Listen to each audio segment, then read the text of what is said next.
Alright guys, in today's video we're going to do another one of the PCode basics. This is as simple as it gets, but it's going to highlight how PCode works internally in the runtime itself. So here we have our, the simplest program you can get. We have a long value and we just add 1 to it. Add 1 to the current value.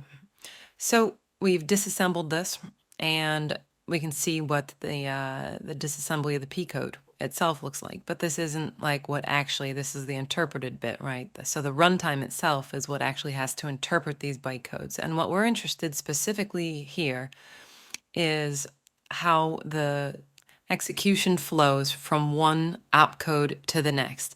So basically, this is the data stream that you see. And let's see, if we were to go to, well, actually, I don't have that disassembled. So what I'll do is, so I have a copy of our vb6 runtime disassembled here. And this is the free version of IDA. And what we can see here is we're looking at the opcode table. And what they did is they basically laid out a table 0 to hex FF entries. And this is the end of the first table that we're looking at. And each one of these opcodes that you see, each one of these opcodes here is an index into this function table. So what we're gonna start with here is this lit I4. It's taking a literal integer, 4-byte integer, and it's going to be pushing that value onto the stack. And the opcode for it is F5. So if we were to go down into this table and count, OX F5, we would end up with our lit R4 instruction here. So we've already set a breakpoint there. And so each opcode is an index into this function pointer table. And that's how it's going to transfer execution based on the byte value. So we're going to watch that in action. So I'm going to start debugging this. And all right, so we've launched our test executable. Now we have a breakpoint in our Visual Basic 6 runtime DLL. And now we're starting to step through the code. And we're going to see some conventions that the code takes. So ESI, when you're in the engine part, when you're running the P codes, ESI is a pointer to the opcodes, your current opcode stream. So let's see, here we go. ESI is 401C04, 401C04. So F5 is the one that just executed, and ESI always points to the next instruction. The previous one incremented past it, it loaded it. So it loaded the F5 into EAX, and then it basically did this same type of operation where it used the opcode itself value into the table and then jumped to that address, which is here. And this is how we got here. So ESI points to the next instruction, or the next, part of the bytecode stream, which is now this 010000. And we can see here, so this was just executed. That's how we got to this opcode. And now ESI points to the data portion of our, opcode byte stream.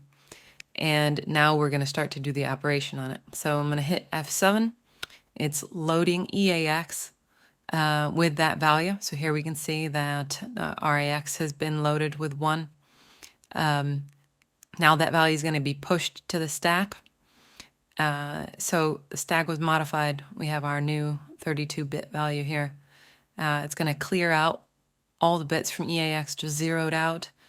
Now it's going to, it knows that it loaded a 4-byte value from the bytecode stream. So here it has the hard-coded ESI plus 4. So there is our current pointer plus 4. So what it did is it just loaded the next opcode.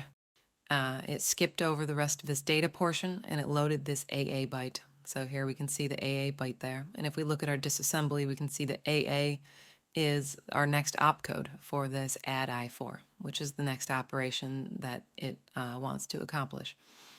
Now it's going to increment our bytecode stream, basically the pointer into the bytecode, by 5, which will take it past this 4 and then past the 1, the opcode that it has already consumed, that it already loaded. So ESI is now going to point to, the data after that. And here we can see it's 401C09. And if we come down into our disassembly, 401C09, so now it's pointing to our next opcode after that. So it's already incremented past 1 there. And now we can see that we're jumping into our table, and it's using offset AA. And the ×4 is just because each of the pointers in the table is a 4-byte address. So it's calculating the memory offset. So if we were to hit F7, we just jumped to another one, and we can see that this is our label add I4. So that's how it transfers execution from one opcode to the next. Now you might be saying, well, vb6 has like over 1,000 of these opcodes. There's only 256 bytes that it can possibly jump to. How does it handle, 1,000 opcodes when it's using byte values into this index into the table? And the way that that's done, for this I will stop debugging. And so here we can see that the last 1, 2, 3, 4, 5 entries into this table are what they call lead bytes. Lead byte 0, lead byte 1, lead byte 2. And if we go to one of these, we can see what happens. It zeroes out EAX, and then it's going to take the next byte in the stream, load it into AL, and then it's going to increment the pointer to the next opcode, the next, it could be a data portion, it could be the next opcode. And then it's going to use that offset to jump into a different table. So here we have the lead 0 table. So each one of these last 4 bytes will kind of trampoline us into a whole nother table with a whole nother 256 entries. So it's an interesting design where, the actual opcode is the index into the table, into a function pointer table. And so each one of these has a different operation to understand. So it's an interesting way that they were able to control the flow of it based on what is essentially data values, So you have to consider the PCode is all data. All of this is just data that is transferring the execution to the different things and based on the function pointer table. So this is as simple as this gets, which may not be that simple, but it's interesting. And in future videos, what we'll talk about is, so, once you're executing a PCode stream, how do you do things like call the Windows API? How do you do things like, break out of a PCode stream and then back into the PCode stream? Like, what do you do if you need a callback? You call out into a C function, and then that C function is going to call back into Visual Basic, and it has to enter a PCode stream again from native code, or it has to leave the PCode stream to get to the native code. So those give us interesting scenarios that,